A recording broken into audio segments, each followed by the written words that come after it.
Ya, shalom, selamat berjumpa di konteks keluarga reading. Kita sampai 1 Samuel pasal 18. 1 Samuel 18. Ketika Daud habis berbicara dengan Saul, terpadulah jiwa Yonatan dengan jiwa Daud, dan Yonatan mengasihi dia seperti jiwanya sendiri. Pada hari itu Saul membawa dia dan tidak membiarkannya pulang ke rumah ayahnya. Yonatan mengikat perjanjian dengan Daud karena ia mengasihi dia seperti dirinya sendiri.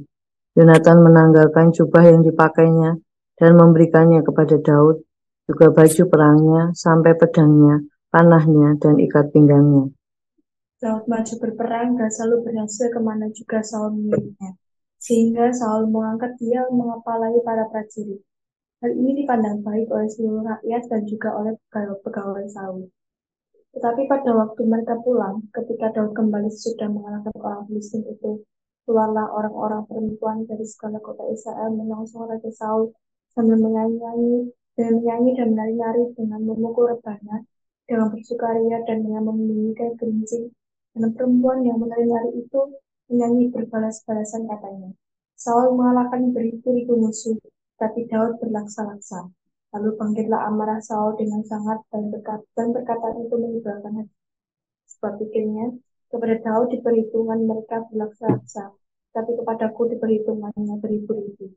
Akhir-akhirnya jabatan raja itu pun jatuh kepadanya. Sejak hari itu maka Saul selalu mendengki Daud. Keesokan harinya roh jahat yang daripada Allah itu berkuasa atas Saul, sehingga ia kerasukan di tengah-tengah rumah. Sedang Daud main kecapi seperti sehari-hari. Adapun Saul ada tombak di tangannya. Saul melemparkan tombak itu karena pikirnya, baiklah aku menancapkan Daud ke dinding. Tapi Daud mengelakkannya sampai 2 kali. Saul menjadi takut kepada Daud karena Tuhan menyertai Daud. Sedang daripada Saul ia telah undur. Sebab itu Saul menjauhkan Daud dari dekatnya dan mengangkat dia menjadi kepala pasukan 1.000, sehingga ia berada di depan dalam segala gerakan tentara. Daud berhasil di segala perjalanannya sebab Tuhan menyertai dia. Ketika dilihat Saul bahwa Daud sangat berhasil, makin takutlah ia kepadanya. Tetapi seluruh orang Israel dan orang Yehuda mengasihi Daud, karena ia memimpin segala gerakan mereka. Berkatalah Saul kepada Daud, ini dia anakku perempuan yang tertua, Merab.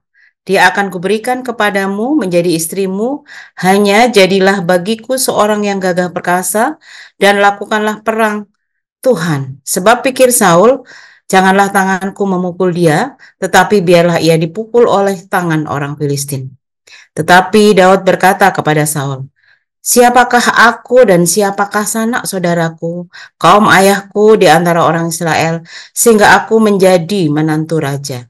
Tetapi ketika tiba waktunya untuk memberikan Merab, anak Saul itu kepada Daud, maka anak perempuan itu diberikan kepada Adriel, orang Mehola menjadi istrinya. Tetapi Mikal, anak perempuan Saul, jatuh cinta kepada Daud. Ketika hal itu diberitahukan kepada Saul, maka ia pun menyetujuinya. Sebab pikir Saul, baiklah Mikal kuberikan kepadanya, biarlah ia menjadi jerat bagi Daud, dan biarlah tangan orang Filistin memukul dia. Lalu berkatalah Saul kepada Daud untuk kedua kalinya, pada hari ini engkau boleh menjadi menantuku. Lagi Saul memerintahkan kepada para pegawainya, katakanlah kepada Daud dengan diam-diam demikian, sesungguhnya raja suka kepadamu dan para pegawainya mengasihi engkau. Maka sebab itu jadilah engkau menantu raja. Lalu para pegawai Saul menyampaikan perkataan itu kepada Daud. Tetapi Daud menjawab, perkara ringankah pada pemandanganmu menjadi menantu raja? Bukankah aku seorang yang miskin dan rendah? Para pegawai Saul memberitahukan kepada raja katanya. Demikianlah jawab yang diberi Daud. Kemudian berkatalah Saul, beginilah kamu katakan kepada Daud, raja tidak menghendaki mas kawin selain dari 100 kulit katan orang Filistin sebagai pembalasan kepada musuh raja. Saul bermaksud untuk menjatuhkan Daud dengan perantaraan orang Filistin. Ketika para pegawainya memberitahukan perkataan itu kepada Daud, maka setujulah Daud menjadi menantu raja, waktunya belum genap. Tetapi Daud sudah bersiap. Ia pergi dengan orang-orangnya dan menewaskan dari orang Filistin itu 200 orang serta membawa kulit katan mereka. Dan dalam jumlah yang genap diberikan merekalah semuanya itu kepada raja, supaya Daud menjadi menantu raja. Kemudian Saul memberikan Mikal anaknya kepadanya menjadi istrinya. Lalu mengertilah Saul dan tahulah ia bahwa Tuhan menyertai Daud dan bahwa seluruh orang Israel mengasihi Daud. Maka makin takutlah Saul kepada Daud. Saul tetap menjadi musuh Daud seumur hidupnya. Apabila raja-raja orang Filistin maju berperang, setiap kali mereka maju berperang, maka Daud lebih berhasil dari semua pegawai Saul, sehingga namanya sangat masyhur. Amin. Narasi Daud dari pasal 16 kita tahu bahwa Daud diurapi Tuhan untuk menjadi raja. Secara de jure Daud sudah dipilih menjadi raja, tetapi secara de facto yang menjadi raja di Israel adalah Saul. Dan pasal selanjutnya kita melihat bahwa Daud yang diurapi menjadi raja dipersiapkan Allah, dikader Allah untuk menuju pada realita Daud jadi raja secara de facto juga.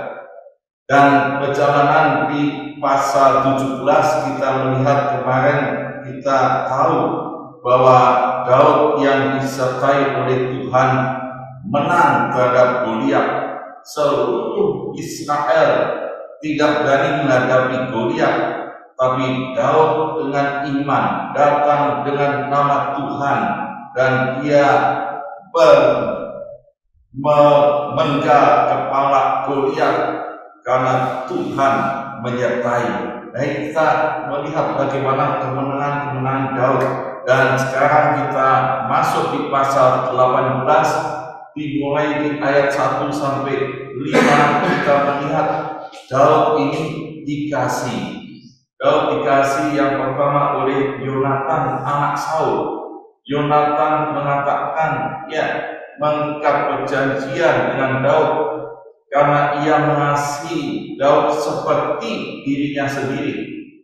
Ada yang menafsir ini karena laki dengan laki ini dianggap menguatkan LGBT. Tetapi kalau kita lihat analogi yang disampaikan oleh Tuhan Yesus, hukum yang pertama, yang utama, yaitu kasihlah Tuhan Allahmu dengan segenap hatimu dan seterusnya.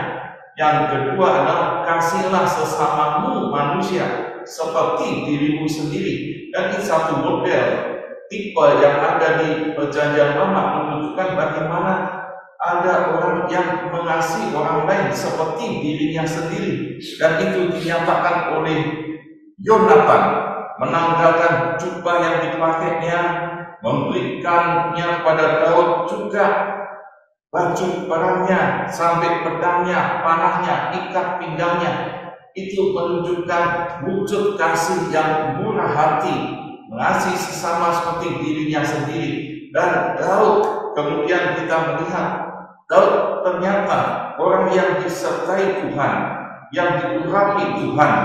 Daud dikasih seluruh rakyat Israel.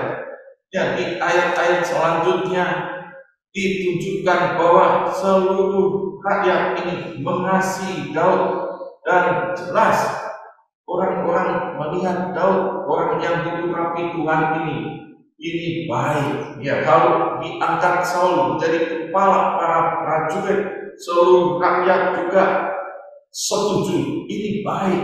Dan mereka mengasihi Daud karena ia memimpin segala gerakan mereka. Dan Daud mulai terlihat disukai banyak orang, dia bisa memimpin. Dan berikutnya kita melihat bagaimana pada waktu dia berperang. Pada waktu berperang di ayat 5, Daud menuju berperang, maju berperang, dan selalu berhasil kemanapun juga Saul menyuruhnya. Jadi orang yang diurapi Tuhan, kita lihat selalu mendapat kemenangan demi kemenangan. karena disertai Tuhan. Dan ternyata setelah pulang dari berperang, sesudah mengalahkan orang Filistin, di ayat ke-6 sampai yang ke-14 kita dapat data ini nampak bahwa ternyata kemenangan demi kemenangan membuat Raja Saul tidak suka. Ya, kita terlihat Saul mulai membenci Daud, dan rangkaiannya ini kita tahu. Saul sangat marah. Berikutnya Saul mendengki Daud, sangat marah mendengki Daud, dan di ayat berikutnya Saul kerasukan dari roh jahat yang dari Allah, kerasukan kuasa ini. Saul kerasukan iblis, dan kita lihat ternyata setelah kerasukan dia ingin membunuh Daud. Sudah lihat rangkaiannya, Saul yang dimulai dengan marah, mendengki, kerasukan, mau membunuh Daud, orang yang dikasih, orang yang diurapi Tuhan, orang yang dikader Tuhan menjadi raja. Ternyata tantangan yang muncul justru dari internal, tantangan yang muncul justru dari Raja Saul. Dan kita bisa mendapat data. Pertanyaannya, mengapa Saul ingin membunuh Daud? Mengapa Saul sampai membenci Daud, mendengki Daud?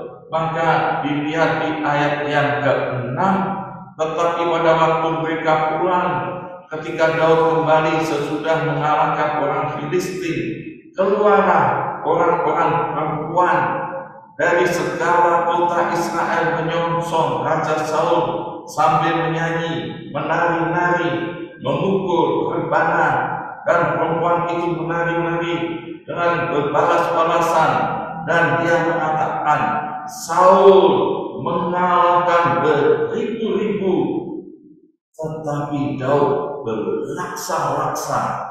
Lihat ini perbandingannya. Kalau Raja Saul cuma beribu-ribu, Daud berpuluh-puluh ribu. Ini semakin banyak, dan itu dimunculkan oleh para perempuan-perempuan, dan dia menari, menyanyi. Maka dikatakan, bangkitlah amarah Saul. Saudara, inilah soal harga diri, soal membedakan perbedaan dengan orang lain, dibandingkan dengan orang lain. Harga dirinya rendah, kesombongan itu menghancurkan segalanya.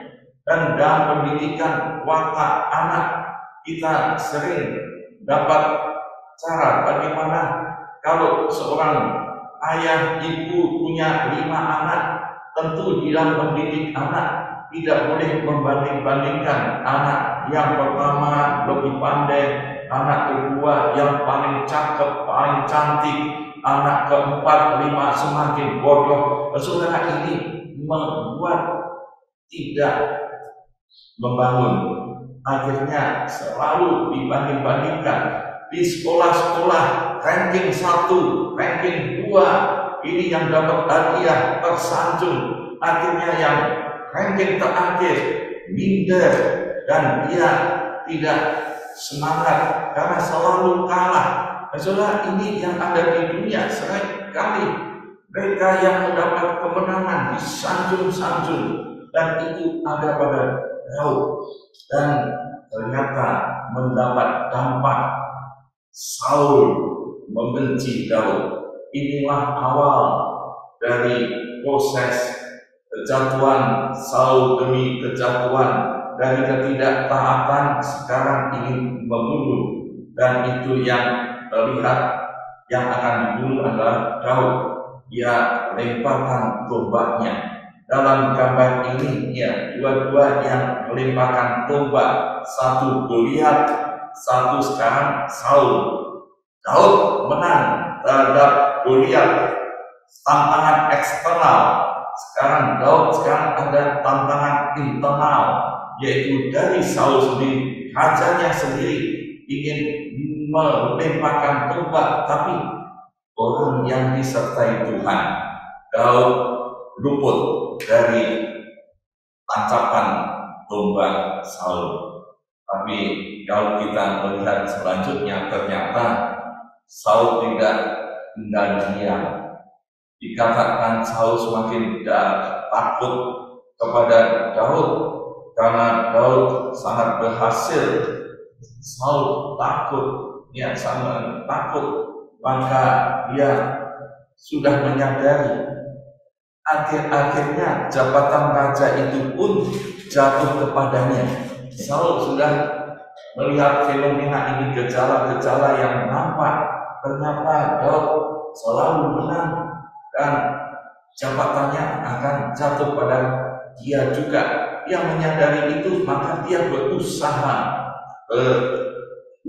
dengan satu strategi yang sangat licik. Ya, kita lihat ternyata anaknya diberikan kepada Daud, Merab diberikan, dan ternyata yang mau yaitu Mikal. Mikal ini akhirnya jatuh cinta pada Daud, dan Daud menerima ini. Sekalipun kita bisa melihat satu data hati Daud yang rendah hati. Waktu dia ditawari ini akan menjadi mantu raja, Daud katakan, siapakah aku dan siapakah sanak saudaraku kaum ayahku? Aku ini dari kaum yang miskin, aku ini dari kaum yang rendah. Sekalipun Daud ada kemenangan, sekalipun Daud nyanyikan, dipuji-puji oleh perempuan-perempuan, sekalipun dikasih oleh rakyat semua menyanjung, tapi Daud menunjukkan hati yang rendah. Dia tidak sombong.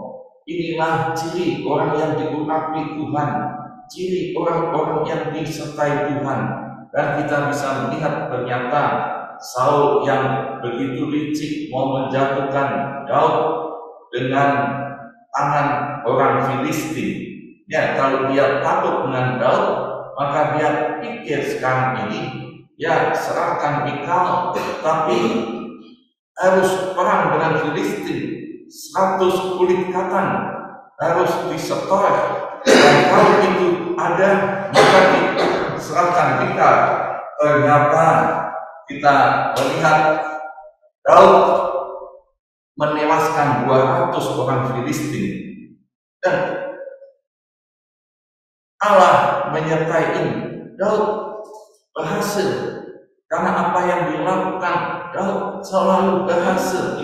Ada penuh kemenangan demi kemenangan. Dia dapat 200 kulit katan ini diserahkan, dan akhirnya Mikal diberikan kepada Daud. Pada waktu itu Saul mulai menyadari, katanya di ayat 28, lalu mengertilah Saul dan tahulah ia bahwa Tuhan menyertai Daud, dan bahwa seluruh orang Israel mengasihi Daud, orang yang disertai Tuhan. Ada konfirmasi, ada penegasan. Orang lain bisa melihat bahwa Daud ini memang yang dipilih Tuhan. Daud ini orang yang disertai Tuhan.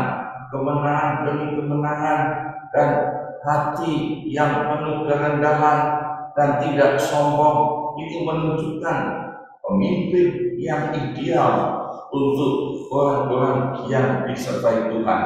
Dan kita sekarang melihat bahwa orang-orang yang disertai Tuhan, amanat teksnya, yaitu yang diurapi Tuhan tanpa dikasih banyak orang, dia selalu berhasil, selalu menang, dan namanya semakin masyhur, hatinya pun tetap rendah, tidak sombong.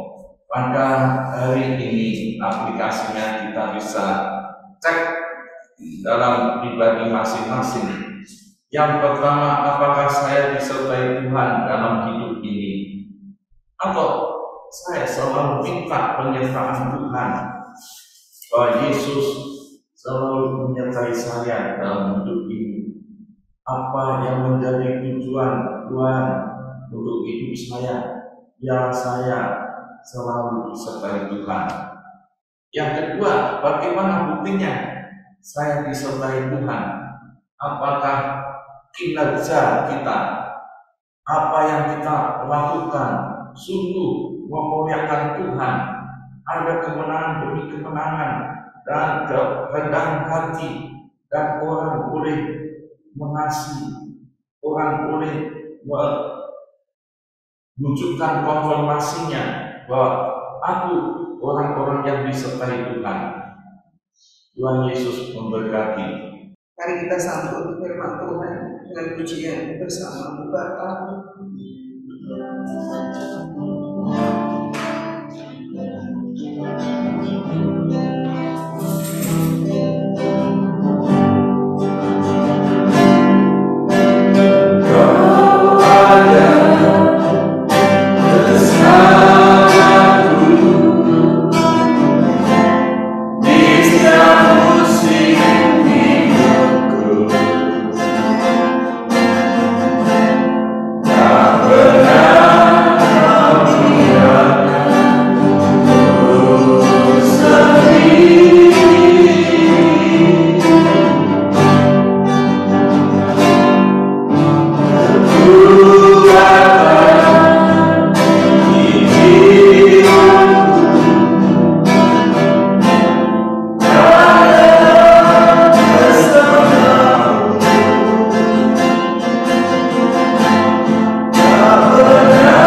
janjikan terjadi. Kita percaya bahwa penyertaan dan kasih setia Tuhan ada pada setiap kita. Mari kita bersama berdoa. Bapa surgawi, aku mengucap syukur kepada-Mu Tuhan untuk setiap janji Tuhan, untuk penyertaan Tuhan, perlindungan Tuhan. Kalau kami saat ini Tuhan ada yang sedang mengalami ujian dari Tuhan, ada mengalami tantangan pergumulan atau sakit penyakit, kami percaya Tuhan kasih setia Tuhan lebih daripada hidup. Ajar kami untuk meyakini penyertaan Tuhan dalam setiap pengambilan keputusan kami, supaya Tuhan nyata bagi kami, pertolongan Tuhan, solusi dan kasih setia Tuhan nyata pada